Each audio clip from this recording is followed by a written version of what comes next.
All right, you primitive screwheads, listen up. What an excellent day for an exorcism. There is no shortage of monsters to haunt our dreams. You got red on you. They're coming to get you, Barbara. Alive! It's alive! Groovy.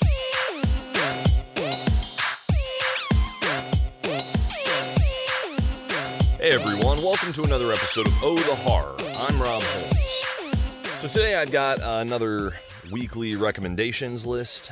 So it's 10 films that I found online off of different streaming services.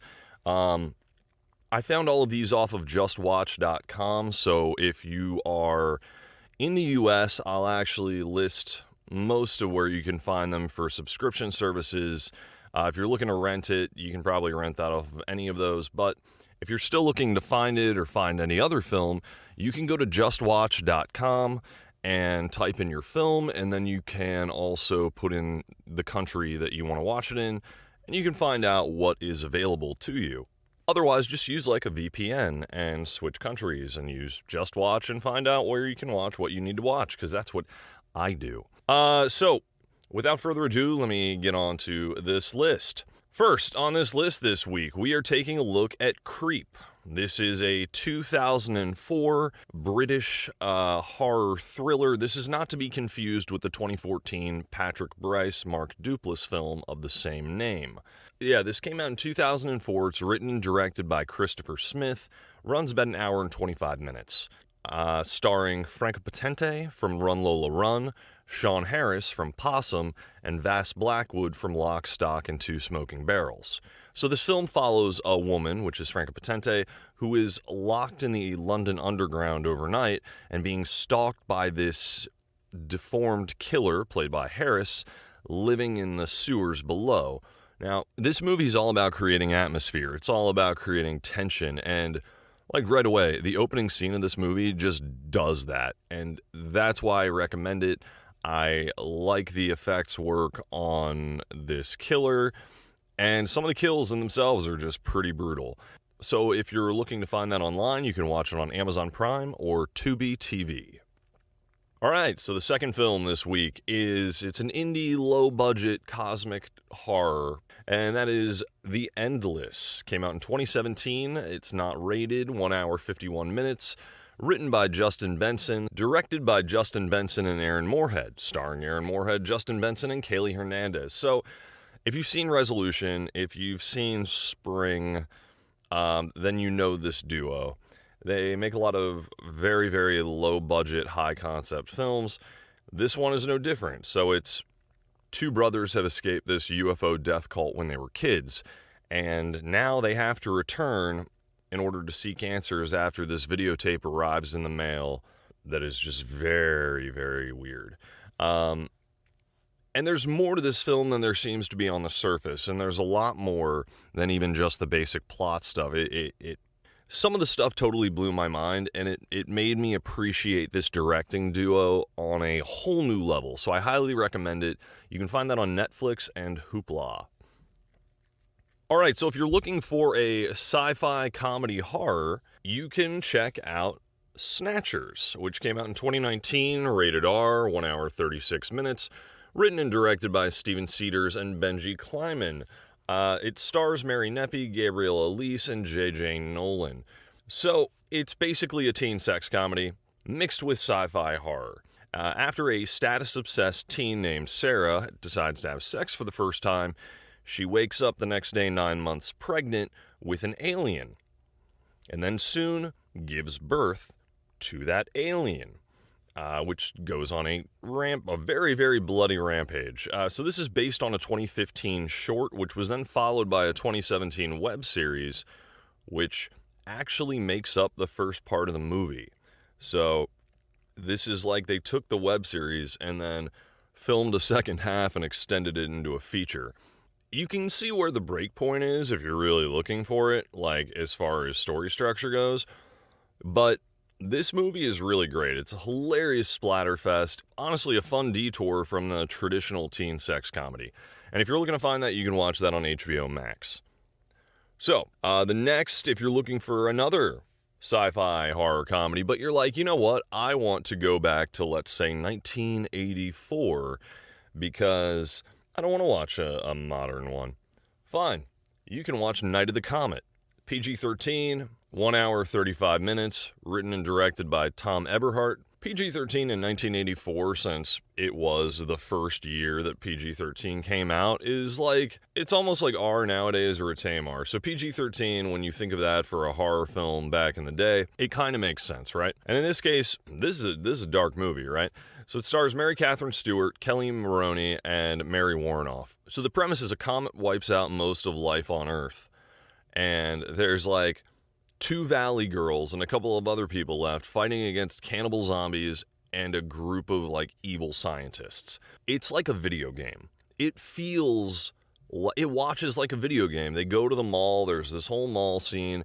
It's like they have to go and have boss battles at every place that they end up at. It's kind of like if Zombies Ate My Neighbors met like a machine gun wielding valley girl. I mean, that's what it is. It's such a strange film. This movie is great. It has so much life and so much character to it. Amazing lighting effects. Like, it's very comic booky meets late 80s, early 90s video game. But since this was made in the early 80s, it's just like on a whole new level. I highly recommend it. Check it out immediately. You can watch that on Tubi TV. So if you're looking for like a meta slasher crime thriller, I guess, you can check out Fade to Black. This came out in 1980. It runs 1 hour and 42 minutes, and it is written and directed by Vernon Zimmerman. It stars Dennis Christopher, Tim Thomerson, Gwynn Guilford, and Mickey Rourke is in it as well. Well, the premise is a shy, lonely film buff living in L.A. goes on a killing spree using iconic kills from his favorite films as he dresses up as the killer. With the poster, it makes it seem like we're going to go for all horror, so he's going to dress up as solely iconic horror characters. There are a few of those, yes, but this is a little different, right? So this gets into more of like some of what his favorite classics are. So a lot of them are crime films and thrillers as well. So you have a mix between Western character in there. There's a bunch of like gangster characters from like 40s films.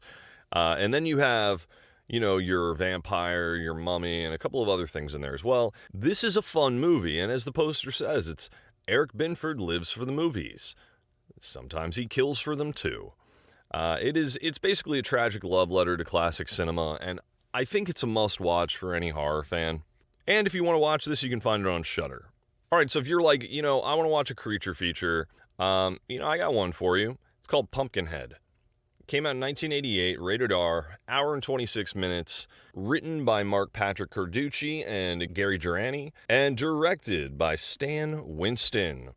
So, this is the directorial debut of special effects master Stan Winston, and the story is about a group of teens who accidentally cause the death of a young boy. So the boy's father, played by Lance Henriksen, conjures up this towering, like, giant demon of vengeance called Pumpkinhead, which then goes about to obliterate this group of teens. This is an amazing display of practical effects. Pumpkinhead looks amazing in this. It has this, there's a look to it that is very effective and works really well. And you have an awesome performance by Lance Henriksen. Like, he totally sells this film. But please, do yourself a favor and avoid the sequels. I mean, you could watch Blood Wings, which came out in 94. I would honestly avoid any ones after that. If you're going to torture yourself with a sequel, avoid 3 and avoid 4, because they were straight to Sci-Fi Channel, and they're not so good. But you can find the original Pumpkinhead on Amazon Prime. So if you're looking for like an escape horror, like let's say a Canadian sci-fi film, I would recommend Cube, which came out in 1997, rated R, hour and a half, written by Andre Bajelic and Vincenzo Natali and Graham Manson. So it's directed by Vincenzo Natali, the director of Splice and Haunter. This movie is amazing, man. So it's 6 strangers from different walks of life that are placed into this maze contraption of traps. So it's like you go from one into another. You don't know if it's safe or not. This has inspired so many imitators, especially the opening scene of this film. You can find, if you've seen this film, you know what I'm talking about, and you can just find compilations of this same type of thing on YouTube. Like, it's absolutely ridiculous how many films followed that. But it's so iconic. Now, it is followed by two films which never quite live up to the first film. The second one I'm not a fan of, but the third one, sure. I mean, why not? It may not, look, this may not have the best acting, but it makes up for it with everything else and then some. And it should be the blueprint of how you make a death trap film. Like, this is how you do it. And if you want to watch that, you can watch that on IMDb TV, Hoopla, Tubi TV, Pluto TV, and if you have Tribeca Shortlist, you can watch it there as well. So if you want a Grindhouse throwback, let's say a Canadian Grindhouse throwback, you can watch Hobo with a Shotgun, which came out in 2011, not rated, an hour and 26 minutes, written by John Davies and directed by Jason Eisner. The premise is there's a homeless vigilante played by Rutger Hauer who takes matters into his own hands with his trusty pump-action shotgun. So he takes down crooked cops, pedophile Santas, and a bunch of other scumbags and just terrible people that he meets along the way. This was the winner of a trailer contest for the movie Grindhouse, and it was put into the film as one of the fake trailers, and just like another fake trailer, Machete, it actually became a movie. Do you like insane grindhouse violence? Then you're really going to love Hobo with a Shotgun. And as I said before, Rutger Hauer as the hobo with a shotgun. You can find this on the Roku channel, Hoopla, Tubi TV, and Magnolia Selects. But let's say you're like, I want to watch a dark comedy slasher, but I want it to be like a UK film. Okay, cool. I would recommend 2006's Severance, which runs about an hour and 36 minutes, written by James Moran and Christopher Smith. And just like the first film on this, Creep, it is directed by Christopher Smith. So somehow I somehow put two Christopher Smith movies together. How? I don't know. It was completely random. But if you want to see other films that he's directed, you can check out Triangle, Detour, or Black Death, which stars Sean Bean. And like any Sean Bean film, I'm sure he probably dies. In this case, this one does not star Sean Bean. It has Danny Dyer, Laura Harris, and Tim McInerney. So the premise of this is there's a team building retreat going on up in the mountains with a group of sales reps, and they start getting hunted down. This seems like, if you've seen the trailer, it plays very much like a comedy, and yes, it seems to get dark in the trailer. You don't realize how dark this movie gets. Now, there are some ridiculously absurd moments in this that take it over the top, where you're like, this is absurd and almost comical. But then we get back to the brutality of the violence, and we're like, oh, okay, that's slightly jarring. And I think that's what makes this movie work, because it's a brutally dark horror comedy, and it's a really good showcase for Laura Harris, who you may remember from the movie The Faculty as Mary Beth. She really gets to shine in this, and she's really awesome. And Danny Dyer, people either love him or hate him. He's also been in, I think of the 2009 horror film Doghouse, which is so hit or miss with people. I think there's some amazing moments in Doghouse, but at the same time, I'm like, what is that ending? Anyway, but for Severance, some of the kills in this are really just insanely brutal. And then we have the rocket launcher scene. So that's all I'm going to say there. This movie's awesome. You got to check it out. You can find that on the Roku channel, Tubi TV, and Crackle. Now let's say you're like, well, Rob, I want to watch a science fiction film. I want it to be indie. I want it to be a foreign film, but I want it to involve time travel. And also, you've kept almost all of these films pretty low budget. Let's keep it low budget too. All right, I'm going to recommend Time Crimes from 2007, rated R, 1 hour and 32 minutes, written and directed by Nacho Vigalondo. This movie's amazing. So it's a Spanish film telling the story of a man who accidentally gets into a time machine and travels back about an hour. So finding himself is going to be the first of a series of unfortunate events. Like, It is just disaster after a disaster. Now, it seems very simple, right? Like, what could go wrong in such a short amount of time? How bad could it be? Things can get really bad very quickly. Very quickly. So I would say like this and Primer are two of the best indie time travel films that showcase the pitfalls of time traveling even for a very short amount of time. I mean, the fact that things spiral out of control so quickly, and this is a very short film, and it's pretty great. And for an added bonus, if you have it on DVD, or if you just search it somewhere online, you can find a 66-minute cut of the film that tells all of these events in the course of the hour that it happens. So that's really neat. You can find this, the full feature, on Hoopla, Vudu, Tubi TV, Canopy, Crackle, and Magnolia Selects. So let's say you're like, hey Rob, did you go to the Toronto After Dark Film Fest in 2011? Yes, I did. Cool, do you have any recommendations of films that you saw there? Yes, I do. These are going to be the last two on the list. The first is an indie drama thriller. It is called Midnight Sun. It came out in 2011, not rated. It's an hour and 28 minutes. Written and directed by Scott Lebrecht, starring Zach Kilberg, Maya Parrish, and Jody Johns. This one caught me off guard. So it's about, I mean, it really did catch me off guard because I didn't know what to expect going into this. It is a story of a young man named Jacob. He basically lives in isolation, doesn't go out during the day, and works as a security guard at night. And this is because he had a rare skin disorder when he was a child, and he can't go out into sunlight because he will just immediately burn. So he meets this local bartender, and they start to have this little relationship, and then he basically starts to one day crave blood. Why? He just does. And from there, things start to get a little crazier because he starts to suspect himself of being a vampire. And then we start to follow this process throughout the film and deal with this relationship as well. Things get crazy, things get violent. I liked this film a lot. So basically it's like the indie version of Twilight, except it isn't garbage. There's no glittery vampires, and you're following a character finding love while transitioning into a vampire instead of some old vampire who's trying to seduce some young girl. I mean, really, it's only like Twilight in the fact that it's a vampire romance type film, and that's it. I highly recommend this. You can check this out on Tubi TV. All right, so the final film on this list is a comedy horror. It is also from the Toronto After Dark Film Fest. It is Deadheads, rated R, an hour and 36 minutes. It is written and directed by Brett and Drew Pierce, starring Michael McKitty, Ross Kidder, and Natalie Victoria.